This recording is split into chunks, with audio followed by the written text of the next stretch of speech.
Hey everyone, thanks for joining me. This is April with the Travel Collective. It's Wednesday night, so we're doing our how-to series. And tonight I'll be sharing how to choose a travel camera. I'm a little rusty with my share screen, so give me a second here and we will get that started. I may not see the chat right away on the YouTube, so if you're watching and have questions, please drop them in the chat. I will try to reach out to everyone, if not today, another day. Again, my name is April. This is the-travelcollective.com, and I appreciate you joining me here tonight. So let me go ahead and do the share screen and get started. So let me,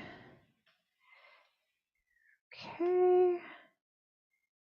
All right, so we're talking about picking a camera for your travels. So the first things to consider when you're thinking about a camera for traveling is what kind of photos do you take, your style, the weight. When you're traveling, depending on your style of travel, if you don't have someone to carry all your bags and, porter your stuff around, you're probably going to be carrying your gear yourself. So how heavy is the actual camera?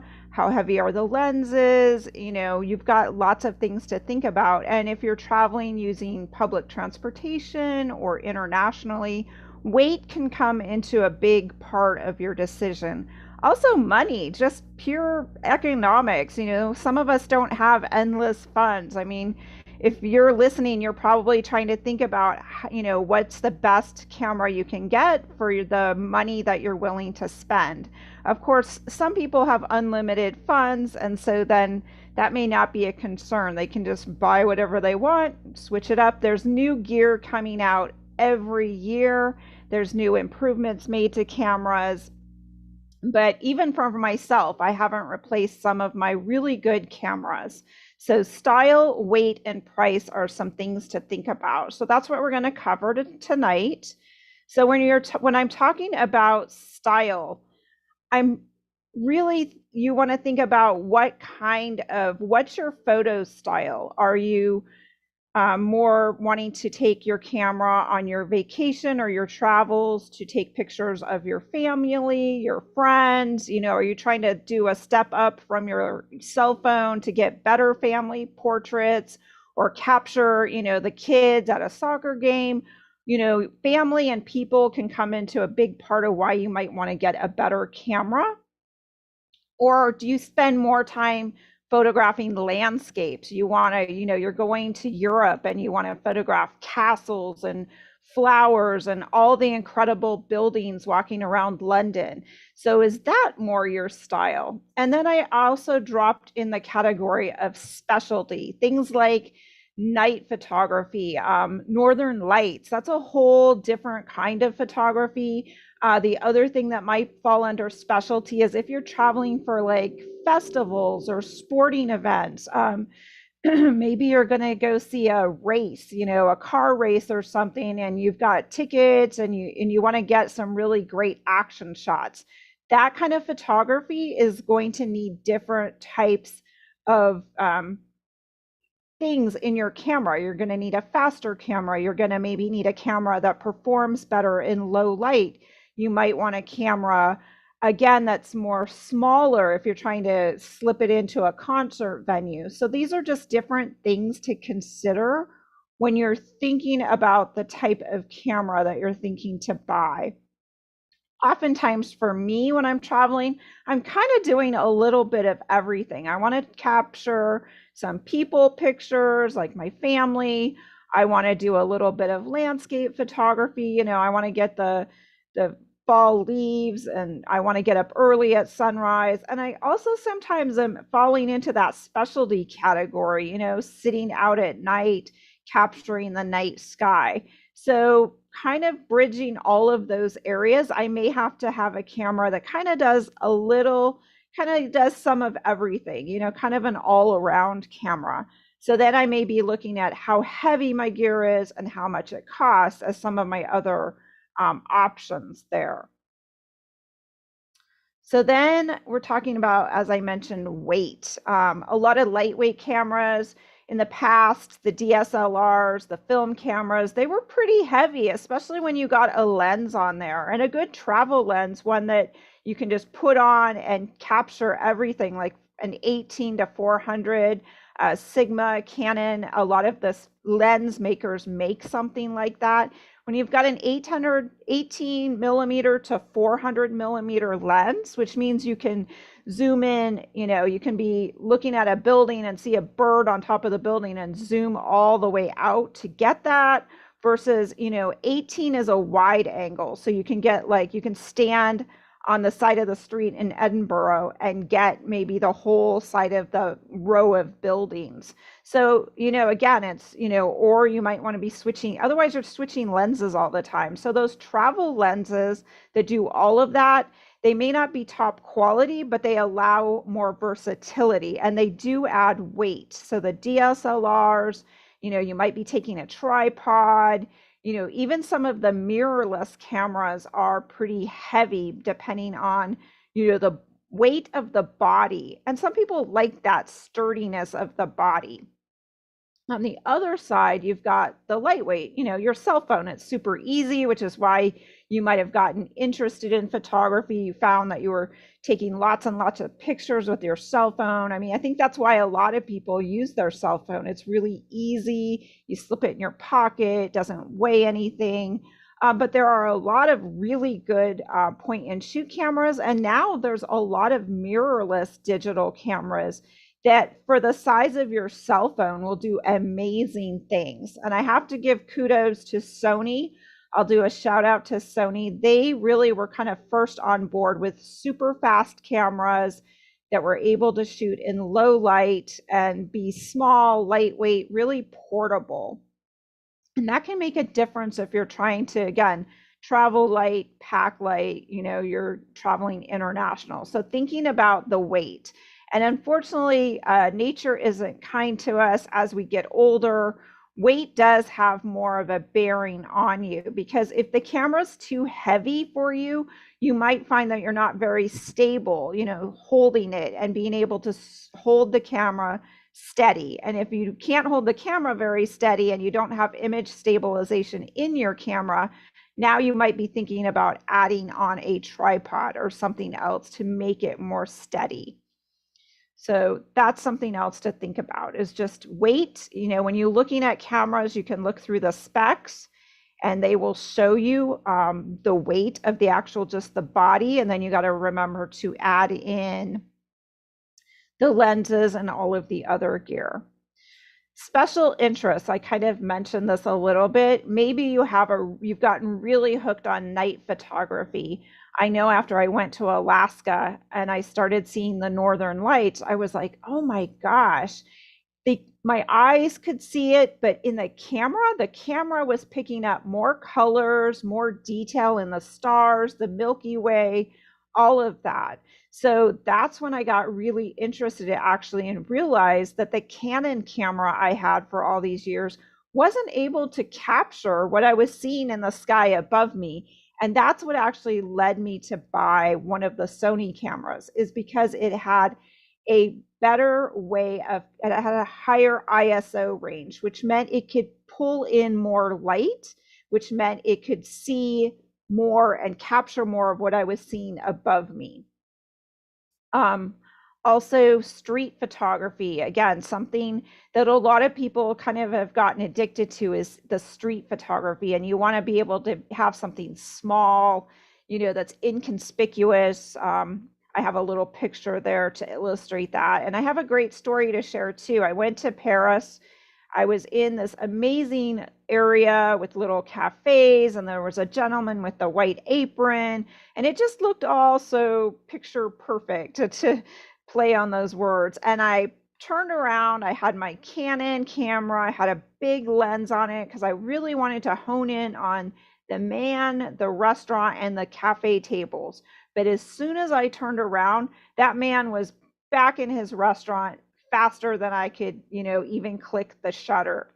So again, this is what made me rethink, if you're doing a lot of street photography, you want to be inconspicuous. You want something small, something that isn't as obvious to capture the images, maybe something that's very quick, again, because you're kind of capturing things as you walk along. So things like image quality, things like speed, autofocus, and I'll get into some of these factors, these specs that you want to be aware of when you're looking for a particular camera. For architecture, you want something that's wide angle. Oftentimes when you're in Europe, you're in crowded situations where there's amazing buildings. You can't always get far enough back, or maybe you're in a room and you want to be able to capture almost as much of that room as possible. You're going to need a wide angle lens to do that. So something like an f10, small, that captures everything, a wide angle. Maybe something, there used to be some specialty lenses that are still out there called tilt shift, which then you don't get the convergence of the lines. It keeps the lines of the buildings straight up and down. With architecture too, it's just a style of photography that lends itself more, that you want sharpness, you want detail, you want to see the little windows, you want detail in the finials on the building, in the gargoyles, you want all of that detail. Whereas if you're doing something maybe like landscape, maybe you don't mind your quality being a little bit softer. You don't need to see every little detail in the blades of grass. You're okay with it being a little softer to kind of give an overall effect, appeal. I put birds, but also mainly because birds are small and there's a big interest in bird photography, any kind of wildlife really that moves or that you're going to have to zoom for. I mean, none of us wants to be in Yellowstone right on top of the buffalo. It's just not safe. So you're going to be further away, which means you're going to need a longer lens, and you're going to need something that's stable. Some people carry around a tripod. That can be difficult with wildlife that moves. So you probably, again, with birds, they're quick moving. You need something that's fast. You need your camera to be fast. Sometimes you need to upgrade your actual memory cards that you're putting in the camera to be fast. So these are just some of the things that you want to think about if you have a real interest in one of these things. And once you get hooked on photography, you might want to pick up a second camera body that addresses some of these more specialty areas. I know that's what happened to me, to be honest. I had my Canon camera, I had plenty of Canon lenses, and I still use those Canon bodies today because it's easy to buy new lenses for them. And the Canon body has the correct specs. I'm happy with, the size of the amount of megapixels it has. I'm happy with the speed. And these things I'll talk a little bit more about. So that's addressing what kind of interests you have. A good way to test out a camera if you're not sure if you're ready, maybe you've been shooting all these great pictures with your cell phone and people are telling you like, wow, you're got such a great eye. If you're not sure, it's really hard. There's so many cameras out there. Even going to the store and picking them up and hanging out in the store, you don't always know exactly what the right camera is for you. So you want to possibly rent your camera, try it out possibly. If you're going on a trip, maybe you have your cell phone, but you're ready to try something. It might really pay off to rent the camera, and you can rent a whole kit. You can rent the camera, the lens, the strap, the memory card, the batteries, everything you need. So a couple places to check out for that are borrowlenses.com and lensrentals.com. And even with my Canon camera, if I was traveling and I knew I was going to spend maybe more time on architecture or night photography, I might even just rent a lens just for that week to 2 weeks. It's definitely I hopefully wanted and actually hands-on try that lens and really see, is this something I'm really going to use long term, or does it make more sense just to rent it for this trip, for this experience? For buying, you really want to think, be sure that it's something you're going to use. I know oftentimes we get excited and we're like, oh yeah, my friend has this great camera and it's a Sony and it does all this stuff, but are you really going to use it? You got to really commit once you buy it. And there's a learning curve. I also always remind people, you're going on this once in a lifetime trip to maybe Europe or Iceland or Alaska. Don't wait and buy the camera literally days before you leave. I know we all get excited and think, hey, I'm going to buy this great camera and it's going to do everything I need. But if you don't know how to use that camera, you're going to find yourself getting frustrated. You're going to be like out there at the Northern Lights and the Northern Lights are going off and you're like, struggling with your camera, and then you're missing the shot, you're frustrated, you're missing the experience. There's a lot of things. So it's so hard not to want to buy something new sometimes when you're going on a trip, but buy it in plenty of time to practice with it, to really get to know the menus.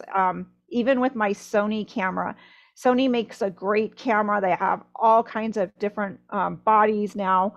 But there's a lot of information. There's a lot of menus. And if I don't practice with it, I find I'm out there in the street and now I see this amazing, I'm outside Buckingham Palace perhaps, and the carriage is going by and the guards are changing and all this great stuff is happening and I can't get the shot. And then of course I'm going to go grab my cell phone, which is fine, and grab the shot. But now I've not I'm frustrated. I haven't gotten the better shot I could have gotten on my Sony camera or whatever camera perhaps that I have. So really think about that learning curve. Watch videos on YouTube. That's a great way. I like to, we're so fortunate now that we have YouTube. You can go on, you can watch reviews. You can actually look up the exact camera if you buy one and go through the menus. I mean, literally, I'll take out my Sony if I haven't used it for a few months, and I'll go back through the menus and watch a video and stop the video and go, okay, now I need to reset this. There's so many things that they're packing into these cameras. They're literally mini computers, and they will do so much. All right, here's a quick slide. I gave you some information. My website is yourphototravelguide.com. I do lead trips. I'm going to Alaska again for Northern Lights, and that is exactly why I bought my Sony camera. I do New England for fall colors. I also do itineraries. So if you want to go and do it on your own, I can tell you the best places to go. If you have questions, my email is april@aprilart.com. So moving on, there is a lot of difference in prices on point and shoots versus an interchangeable lens camera. And by interchangeable lens camera, I'm talking about the ones where you have a body like a Sony, a Canon, a Nikon. Fuji makes them. I think Olympus still has theirs, of course, where you can take the lens off and now use a different lens. You can buy a prime lens. You can buy a zoom travel lens that will cover, like I said, I have a lens that goes from 18 millimeters to 400. And if I'm walking around Europe, that sometimes is a great lens to just put it on the camera and I can do a lot of different things versus a prime lens, which will give me better quality overall, but it'll be more limited in what kinds of images I can take. Point and shoots, there's a lot of great point and shoot cameras out there. They can run a good one anywhere from $300 to $500. I pointed out the Canon PowerShot still makes a great camera. Lumex, Sony makes a point and shoot. There's a lot of good ones out there. I made a few lists, so if you're really interested, I can forward those lists to you after the presentation.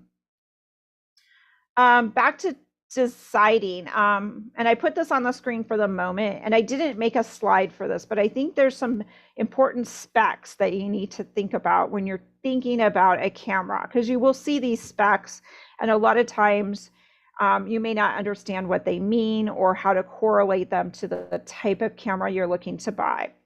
I talked about shooting speed, so you may see something that's frames per second.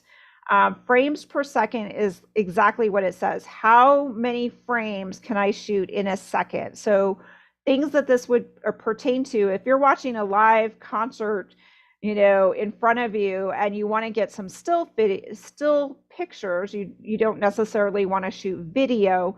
You are going to be wanting to be concerned with how many frames per second, how many times can I click that in a second and capture something. Things like rodeos, things like festivals, frames per second matters. When you've got a live action event, how many frames can you capture per second to capture something?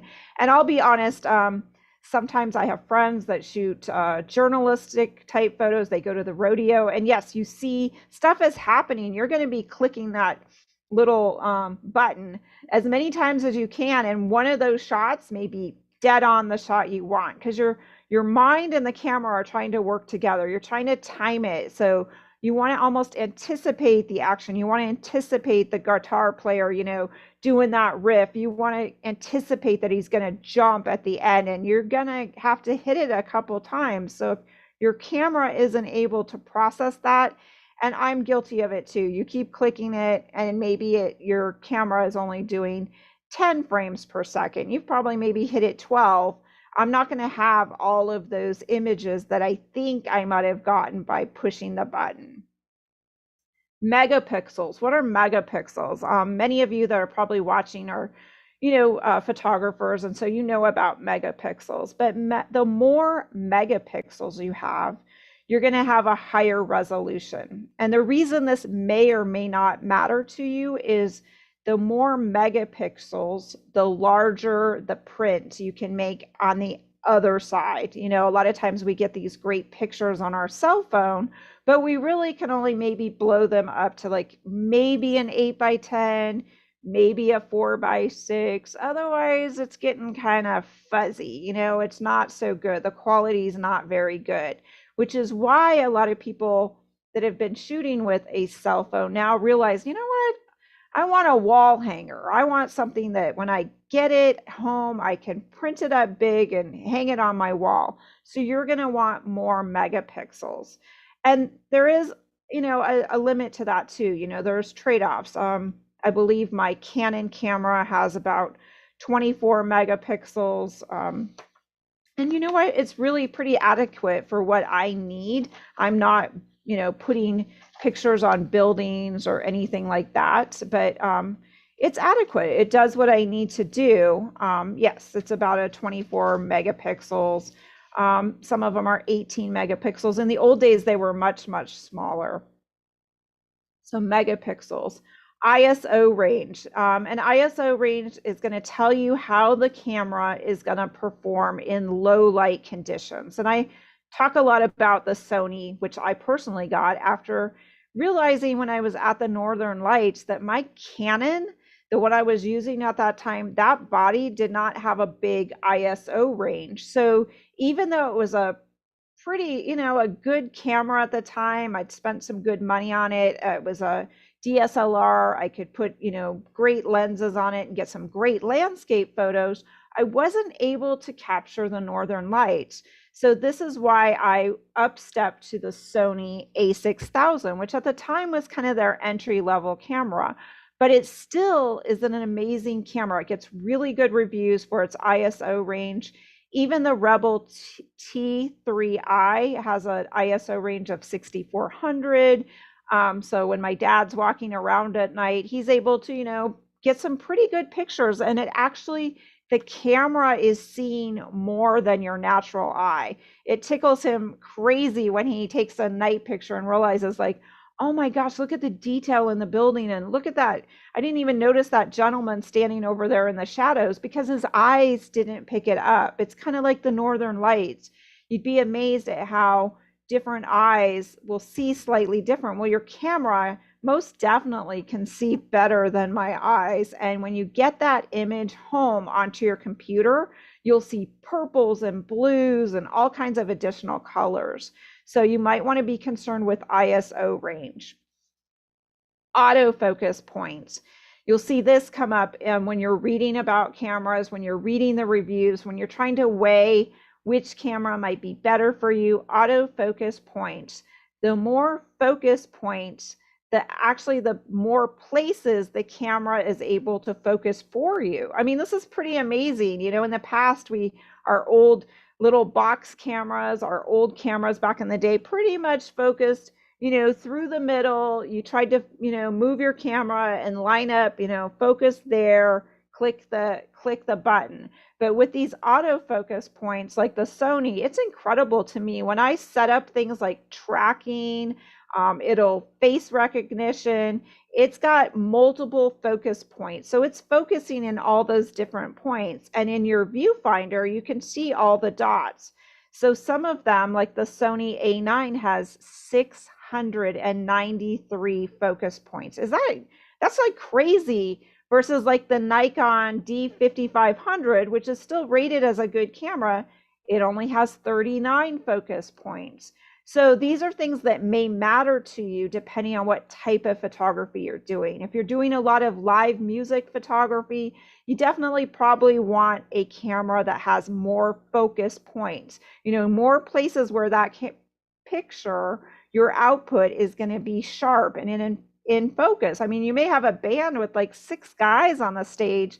If you're only able to focus in 2 spots, or maybe just where you point your camera and only the lead singer's in focus, you're not going to compete with all the people that have these cameras now that have these multiple focus points. So that's important, how many focus points your camera has, if that's the type of photography. And it goes back to what your style is, what you tend to photograph most. The other thing is burst rate, continuous shooting speed, and that's, again, how many pictures can I shoot quickly? How is that camera going to be keeping up with me? I mean, there's literally a mini computer in these digital cameras. So it's processing, and I've had it happen where it's like I push the button and it's just, you can see it's waiting. It's not capturing anymore. It's processing the image I took. It's still writing that information to the memory card. So it's a combination of your camera body, the speed of your card. There's a lot of elements at play here. So I didn't want to get too complicated tonight, but those are just some things to keep in mind as you grow, as you get more into photography, to get your feet wet and really find that, what, I love night photography, or I love live music photography. You want to get a camera that gives you what you want. And pricing does vary quite a bit. So back to tips for deciding. I put this as one of the last slides. Consider renting. Really think about the why. What is your overall goal for the types of photos? And we started this conversation with travel photography. And a lot of travel photography, when you think about the word travel, you're combining a lot of interests. You want to take pictures of the buildings. You want to take some street photography. You want to maybe go to a soccer game. You maybe want to catch that horse race in Kentucky. So you may be dabbling. It may be a little bit of everything. So then maybe you need a camera that kind of does pretty much everything to the best it can, but not too much of one or the other. So then you need kind of an all-around camera, something that weight-wise will work for you, depending on how you feel carrying the camera. You definitely want to be comfortable using your camera. I say this again and again, comfort. If it's cold out and you don't wear the right clothes, you're not going to want to stand out there and photograph the northern lights. Your body is going to take over, and you're not even going to be wanting to capture the pictures. If the camera is literally too heavy, I bet you it's going to stay in the bag. You're not going to want to walk around Europe or Boston with it. You're just going to grab the cell phone. So this is why weight really does come into play.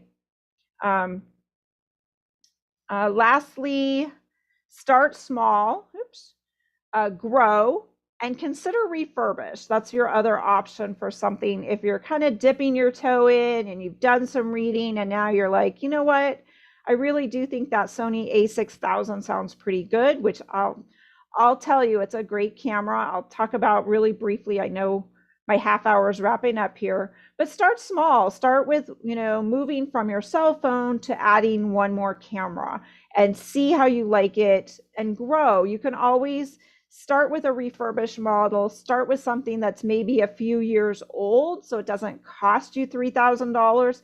And then you can always move up from there, decide what you really want to invest in. So again, this is the-travelcollective.com. It's right at 6:30. I want to thank you if you turned in.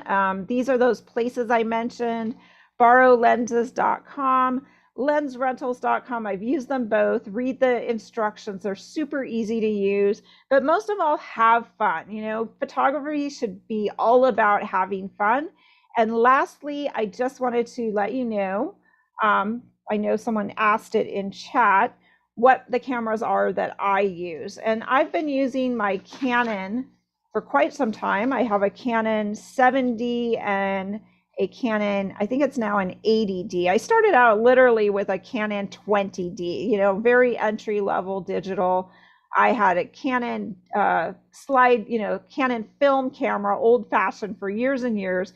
And my eyes were really open. Digital does so much. You can go from, standing outside and shooting landscapes for a long, long time to now being able to walk into the dark palace or museum if they let you photograph in there. And wow, now I can shoot inside too. I don't have to try to switch film or something like that. And I have to give a lot of kudos. I love my Sony a6000. At the time I picked it up, I got it as a bundle with a lens, a bag, all through Amazon. I do still see you can get a Sony a6000 with a lens for right around $1,000, which is really a good price. It's a great camera. It is small. It's probably not much bigger than my cell phone, but for night photography, because it's small, and if you have a small lens on it, like maybe a prime lens, like a 24 millimeter or 35 millimeter, you can walk into sometimes some of the live music places and they assume that it's not a very good camera. Like, yeah, go on in.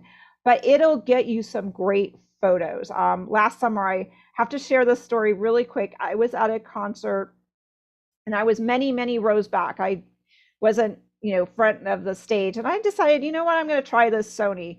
Took out my Sony camera, put a zoom lens on, zoomed up to the stage, and I was amazed. All the tracking points, I set it up to track the musicians. I got back some fabulous photos. The sharpness, the clarity. The Sony a6000 is really a great little camera. It's small. You can do street photography with it. You can do night photography. It is complicated, I won't lie. It has a lot of menus, so you will spend some time in the menus. But you know what? Like my dad has always taught me, and as I've told other people, worst case scenario, put it on auto, try all the different auto selections and get the shot. If you're standing out there and you're at a concert and you're not sure, get the photo, start learning later, spend more time. You'll kick yourself later if you missed it, but you'll be happy if you at least push the button. Nobody's going to be able to tell later what setting you had that camera on. So get out there, have fun, reach out to me if you have questions. My name is April. My email again is april@aprilart.com. My website is yourphototravelguide.com. We've got more of these videos each week. So please like, subscribe, leave a comment, and I really appreciate all of you listening tonight. So thank you so much.